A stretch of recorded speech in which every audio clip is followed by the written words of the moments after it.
नमस्कार दोस्तों। आज मैं आपको एक बेहद ख़ास शख्स से मिलाने वाली हूँ। तो दरअसल अभी मैं जा रही हूँ ऑस्ट्रेलिया के अंदर एक कम्युनिटी इवेंट में, जहाँ पे बहुत सारे भारतीय आने वाले हैं और कुछ पॉलिटिशियंस भी आ रहे हैं। पर उनके बीच में एक ऐसे पॉलिटिशियन भी आ रहे हैं जो यूपी के एक छोटे से गाँव से निकल के ऑस्ट्रेलिया तक आए हैं। यहाँ पे पॉलिटिक्स जॉइन किए और विक्टोरिया के सबसे पहले भारतीय मूल के मेयर भी बने। तो हम उनसे बात करेंगे। इनका नाम है प्रदीप तिवारी। इनसे हम जानेंगे कि ऑस्ट्रेलियन पॉलिटिक्स में और इंडियन पॉलिटिक्स में क्या फ़र्क है, कैसे वो यूपी से निकल के ऑस्ट्रेलिया पहुँचे, क्या उनका स्ट्रगल रहा है, क्या स्टोरी रही है। और बहुत ज़्यादा जानकारी मिलने वाली है हमें ऑस्ट्रेलियन पॉलिटिक्स के बारे में। तो चलते हैं इवेंट के अंदर और उनसे बहुत सारे सवाल हैं जो हम पूछने वाले हैं आज। बहुत बहुत स्वागत है आपका हमारे चैनल पे। कैसे हैं आप? अच्छा है, नमस्कार आपको, आपके सारे व्यूअर्स को। बहुत अच्छा लग रहा है आपसे भी मिलके। मैंने जैसे आपको अभी बोला कि शायद मेरा ऑनर है कि आप मुझे इंटरव्यू कर रही हैं। इतने एमपीज वगैरह आए हैं, आप हम लोग का सबका मिला के भी आपको, आपके पास ज्यादा फॉलोअर्स है। सो थैंक यू इस टाइम के लिए। इंडिया में आप कहाँ से हैं? बनारस में ही पैदा हुआ। बनारस से भी पीछे एक जगह है, गांव है हम लोग का, देवरिया है। आगे अगर आप उत्तर प्रदेश में देवरिया, वहाँ पे एक छोटा सा गांव है बरहज, गौरा गांव है। वहाँ पे मेरे माता पिता वहाँ से निकले थे। मिट्टी का घर था जब हम लोग आए थे। अभी मैं दिसंबर में मैं जाता रहता हूँ। अभी मैं दिसंबर में होके आया था। मिट्टी का घर था, वहाँ से निकले थे। मेरे मेरे माता पिता एजुकेटेड वाल नहीं थे, बट फिर भी उन्होंने ऑस्ट्रेलिया में आया, अपनी यहाँ पे लाइफ बनाई, मेहनत किए, बहुत मेहनत किए। और अपने बच्चों को, मेरी 3 सिस्टर्स, हम लोग को मतलब काफ़ी पढ़ा के लिखा के इस लायक बनाए कि हम लोग भी यहाँ पे लोकल पॉलिटिक्स में कदम रख सकें। आप अपनी जर्नी के बारे में थोड़ा सा बता दीजिए कि ऑस्ट्रेलिया अब कब आए और कब आपने डिसाइड किया कि आप पॉलिटिक्स में एंटर करेंगे। जी, जर्नी तो काफ़ी लंबी है। मेरे माता पिता 1985 में आए थे यहाँ पे मेलबर्न में, तो 40 साल से ऊपर हो गया। मैं तब 2 साल का था। बनारस में पैदा हुआ हूँ, बीएचयू हॉस्पिटल में। वहाँ से हम लोग शिफ्ट होके यहाँ पे मेलबर्न आए। मेरे पिताजी यहाँ पे बिजनेस शुरू किए। मेरी सारी स्कूलिंग पढ़ाई वगैरह यहीं हुई। और पॉलिटिक्स में कुछ 6-7 साल हो गए अभी कोशिश करते हुए। मैंने लोकल इलेक्शंस लड़े, फिर लोकल काउंसलर बन गया। यहाँ पे मैरबनॉन्ग एक जगह है, सिटी के बस बगल में ही फुट्सके काउंसिल है वहाँ पे। फिर वहाँ का लोकल मेयर भी बन गया 2025 में, क्योंकि सबसे पहला, मतलब जैसा आपने बोला, पहला भारतीय मूल का फर्स्ट इंडियन हेरिटेज मेयर। काफ़ी अच्छा लगा, काफ़ी रिस्पेक्ट मिला। बट जो लोगों ने मतलब वोट कराया यहाँ पे मेरे जो काउंसिल में है, वो भारतीय थे नहीं। जो मेरा एरिया, वहाँ पे इंडियन एक्चुअली है नहीं। अच्छा लगा कि यहाँ के लोकल लोग ने भी मतलब ट्रस्ट दिखाया, मतलब कि भरोसा किया कि मेरे जैसा भी कोई आके आगे काउंसलर मेयर बन सकता है। तो लाइक पहले से आपका कोई पॉलिटिकल बैकग्राउंड रहा है? नहीं, मेरा कोई कोई पॉलिटिकल बैकग्राउंड नहीं था। मैं, जैसे मैंने बोला, मेरे माता पिता का बिजनेस था। हम लोग का इंडियन ग्रोसरी स्टोर का बिजनेस था। मेरे पिताजी ने सबसे पहला भारतीय इंडियन ग्रोसरी स्टोर यहाँ पे खोला मेलबर्न में, भारत ट्रेडर्स करके। वो 1991 में शुरू हुआ, आज भी है, फुटस्क्रे में है। उसी में मेनली मेरा काम उसी में मेनली रहा है। फिर वहाँ से सीधा पॉलिटिक्स में। कोई ऐसा पॉलिटिक्स में इंटरेस्ट नहीं था, बट मुझे हमेशा लगता था कि हम लोग में से किसी न किसी को होना चाहिए। जब मैं पिताजी से छोटे पर पूछता था, वो हमेशा टीवी में देखते थे, इस पॉलिटिशियन ऐसे किया, ऐसे किया। मैं कहा, आप गुस्सा क्यों कर रहे हो, क्यों ना खुद चल जाते हैं यहाँ पे। तो वो बोले कि हमारे जैसे लोग वहाँ जाते नहीं हैं, हमारे जैसे लोग एमपीज काउंसलर्स ये सब नहीं बनते हैं। कुछ बहुत 20-25 साल पहले की बात है। वो शायद अंदर ऐसे लग गया ना मुझे कि क्यों नहीं बन सकता हम लोग, हैं? कोशिश करना चाहिए, लोगों का भरोसा जीतो, कम्युनिटी में अच्छा काम करो। और आज मैं हूँ ही आपके सामने। तो लाइक एक पर्सनल क्वेश्चन पूछना चाहूंगी, बिकॉज इंडिया की पॉलिटिक्स से आप वाकिफ हैं, ऑस्ट्रेलिया के पॉलिटिक्स में अभी आप हैं एज अ काउंसलर, तो क्या डिफरेंस आपने फील किया है? यहाँ भी इंडिया जैसा है, वैसा ही सिस्टम है, ऊंचा नीचा ऐसे ही होता। आपस इंटरनली हम लोग जो डिबेट करते हैं, लड़ाई करते हैं, झगड़े करते हैं। तो आप कह सकते हो कि सिमिलर है। बस इंडिया में करोड़ों लोग हैं, यहाँ की जनसंख्या थोड़ी कम है।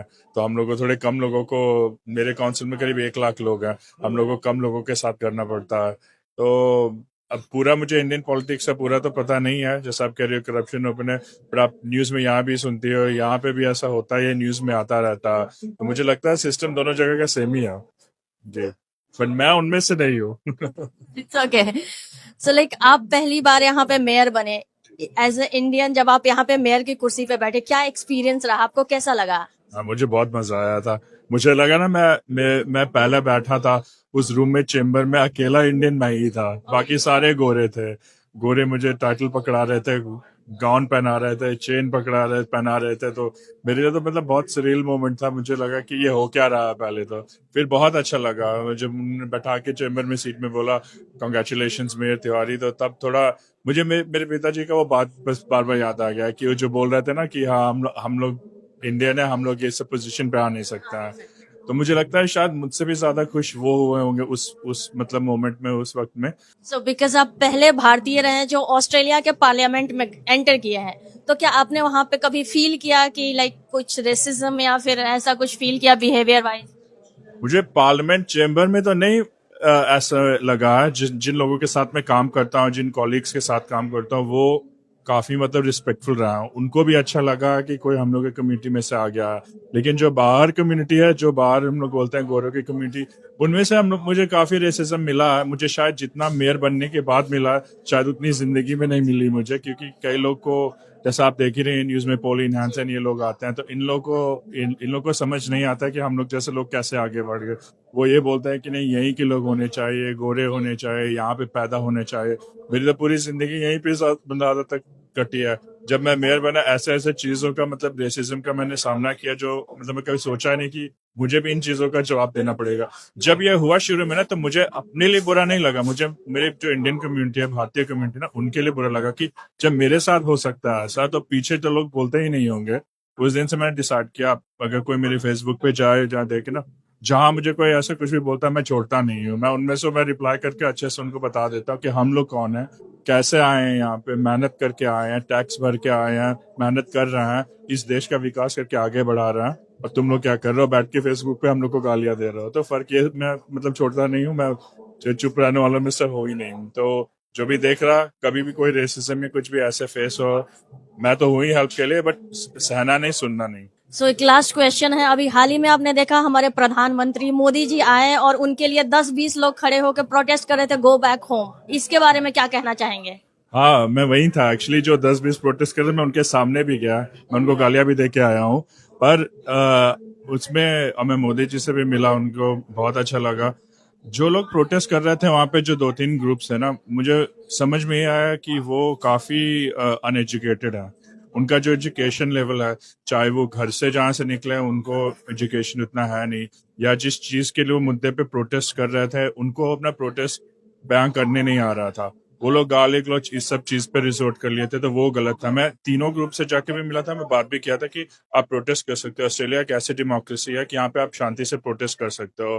गाली गलौज, छोटे बच्चे लेके ये सब करके कोई कोई जरूरत नहीं है। ना ही आपकी बात मोदी जी तक पहुंचेगी, ना ही उनको कोई फर्क पड़ेगा। हम लोग जो है यहाँ पे आके आए, 30,000 लोग उन्हीं को देखने आए हैं। अब हम लोग को कुछ सुना रहे ना, हम लोग को कोई मतलब है नहीं।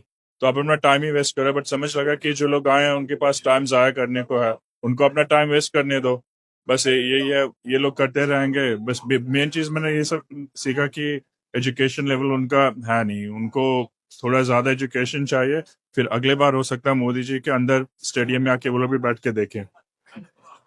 एंड जो ऑडियंस आपको देख रही है दूसरे दूसरे कंट्रीज से, एंड उनको आप क्या कहना चाहेंगे? ऑस्ट्रेलिया एक पीसफुल कंट्री है, यहाँ पे आके सेटल हो सकते हैं लोग? एब्सोल्युटली। मैं दुनिया काफी घूमा हूँ, हर देश में गया हूँ, काफी मतलब आई बीन लकी इनफ कि मैं काफी जगह घूम चुका हूँ। मैं ये बोलता हूँ कि I think Australia won of the best countries है, पीसफुल कंट्रीज है। मैंने आपके भी ब्लॉग्स देखे हैं जहाँ पे आप वो सब्जी का दाम वगैरह बता रही हो, वो ठीक है वो। लेकिन आप यहाँ पे मेहनत करोगे, यहाँ पे एक ऐसा देश है, आप मेहनत करोगे, आप पीछे नहीं रह सकते हो। आप मेहनत करो, आपको उस मेहनत का फल मिलेगा ही मिलेगा। पीसफुल है कंपेयर टू आप बाकी देशों को देख लो ना, उस उन देशों से तो पीसफुल बहुत है ऑस्ट्रेलिया। यहाँ पे आपकी लाइफ अच्छी बीतेगी, बच्चों की लाइफ, पढ़ाई, मेडिसिन, आपको पता ही है, मुझे बताने की जरूरत नहीं है। बट जितने देशों में मैं घूम चुका हूँ, अभी तक पीसफुल है। बट देखिए, हम लोग जैसे, आप लोग जैसे लोग, हम लोग एक पीसफुल मेंटेन कर सकता है। जरूरी नहीं है कि जो गलत लोग हैं, जो बुरे लोग हैं, उनकी आवाज ही ऊंची हो ना, हम लोग की भी आवाज है। अब तो हम लोग शुरू कर दिए हैं। आज आप यहाँ पे इस इवेंट में आई हो, आप देख रही हो मिनिस्टर्स यहाँ पे हम लोग के सुन रहे हैं, हम लोग की बातें सुन रहे हैं। तो वो हम लोग पे भी आता है कि हम लोग उस चीज को कायम रखें, पीसफुल रखें। वो हम लोग यहीं के हैं मतलब, और यहाँ के लोग मतलब एक साथ हम लोग होंगे ना। आपने एक चीज नोटिस किया होगा, अगर प्रोटेस्ट में आप गई होंगी ना, कि वो उकसा रहते हैं लड़ाई मार के लिए। 30-40 हजार भारतीय और लोग थे, कोई एक भी आदमी जाके हाथापाई नहीं किया, क्योंकि हम लोग ऐसे हैं, हम लोग पीसफुल हैं। यहाँ पे भी हम लोग यही चाहते हैं, शांति अमन। शायद कई लोग तो वहाँ इंडिया वगैरह छोड़ के आए हैं, क्योंकि वहाँ पे ये सब होता, यहाँ पे नहीं चाहिए। तो आप देखे होंगे कि एक ऐसा इंसिडेंट रिकॉर्डेड नहीं था, वो इतना उकसाए लड़ाई करने को हम लोगों ने नहीं किया। तो मुझे इस चीज़ पे भरोसा है, मुझे इस चीज़ पे मतलब काफ़ी गर्व है कि अपने जो भारतीय हैं वो मतलब यहाँ पे आके इंडिया में चाहे जैसे भी हो, यहाँ पे बहुत पीसफुल से रहते हैं। वही चीज़ कायम रखना हम लोग को। थैंक यू सो मच, आपने अपना टाइम दिया, इतना इम्पोर्टेंट टाइम। Thank you. अच्छा लगा।